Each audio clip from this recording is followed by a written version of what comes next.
Hi everybody, welcome back to the Feynman technique. We're not going to be doing Feynman integration today. We will not be utilizing the Leibniz rule for differentiation under the integral sign. But I saw this integral and thought it was just too cool to pass up. And what makes this interesting is you would not intuitively think that that integral could possibly have a purely real result, but it does. And the point of this video is to show that it does. The actual answer is a little bit unsatisfying since it's just a messy sum, but the sum does result in a purely real value. So let's go ahead and get started.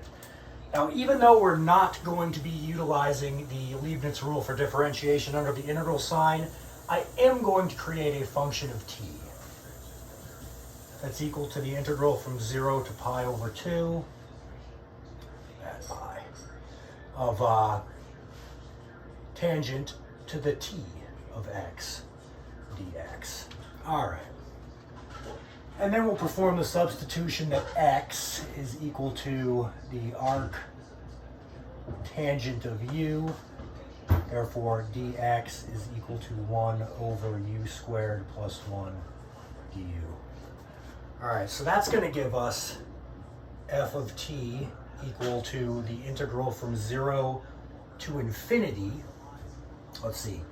If x is arctangent u, then tangent x is u. So this is just u to the t. And dx we already know to be 1 over u squared plus 1 du. And right away, we'll break that up into two separate integrals. First one from 0 to 1.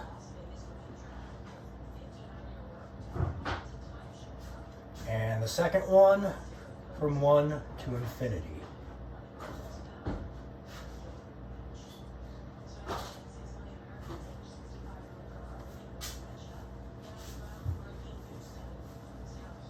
All right, we're going to bring u to 1 over u. That's going to give us a 0, a 1. Let's see, this is going to become u to the negative t. This will become a 1 over u squared plus 1, but we'll have the factor of negative 1 over u squared in our differential that will basically put the denominator back to u squared plus 1. Except with a negative sign that we will use to switch our bounds of integration. All right, so there we go. And now what we need to do is recognize this. That the sum from n equals 0 to infinity of negative 1 to the n times u to the 2n is equal to 1 over u squared plus 1 on negative 1 to 1. And then we will use this, we will replace all instances of 1 over u squared plus 1 with this sum. So, now we have f of t equal to, all right, we'll have the integral from 0 to 1 of u to the t times the sum, going from 0 to infinity, of negative 1 to the n times u to the 2n, and then all of that du, plus the integral from 0 to 1 of u to the negative t times the sum, going from 0 to infinity, of negative 1 to the n, u to the 2n du. All right.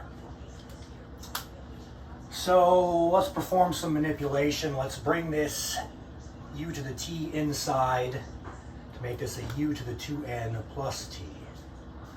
And du.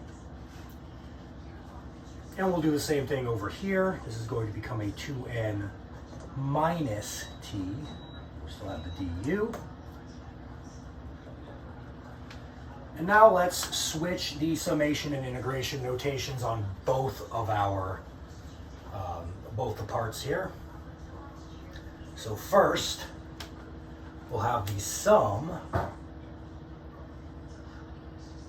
from 0 to infinity, and then we will have the integral from 0 to 1. And Fubini's theorem allows us to do this since there's not going to be any problems with convergence. So again, first we have the sum going from 0 to infinity, and then we have the integral from 0 to 1. All right, let's bring out all the things that don't depend on u. And in both cases, that would simply be the -1 to the n.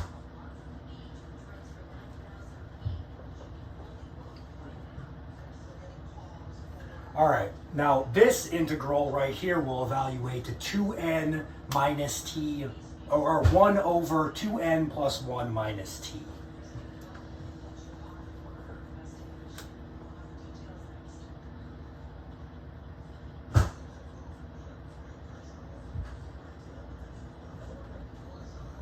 Likewise, this integral will evaluate to 1 over 2n plus 1 plus t.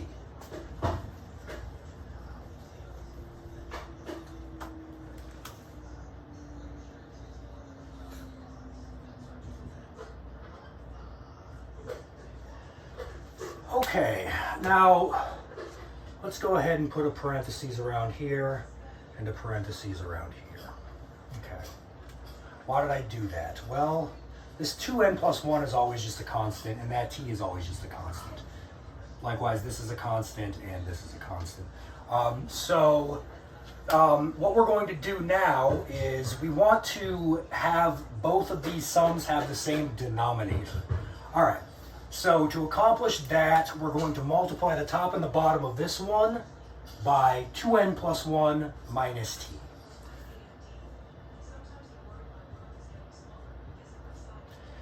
And if we multiply the bottom by 2n plus 1 minus t, we'd get 2n plus 1 squared minus t squared. And we would get the same thing over here.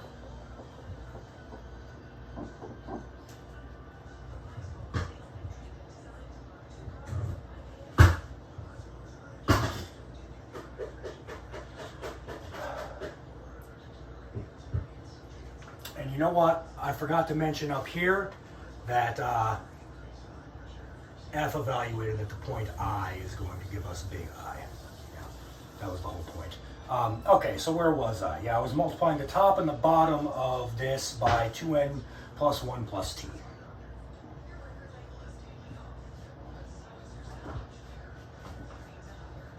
Okay, so now we can bring them together. And what happens if we do that? Let's see, we get f of t is equal to, well, we're definitely going to have a sum going from 0 to infinity because we have the same bounds. We also have the same denominator. So right away, this is 2n plus 1 squared minus t squared.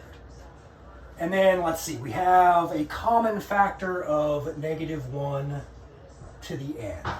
And then let's see, we're going to have 2n plus 2n. In other words, we're going to have 4n. We're going to have 1 plus 1. In other words, plus 2. And then we're going to have -t plus t.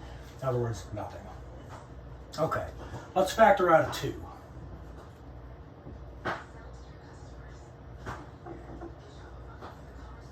All right, and now let's plug in I.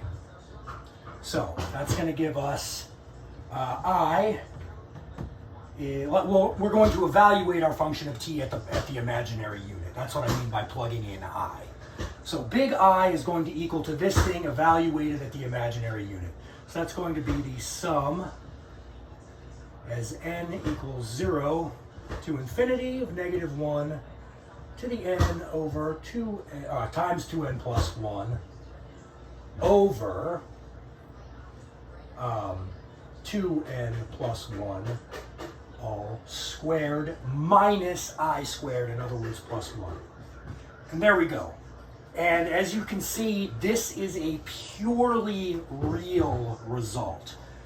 It's a little bit small, it's a little bit bigger than 0.6, and it's a little bit smaller than 0.7.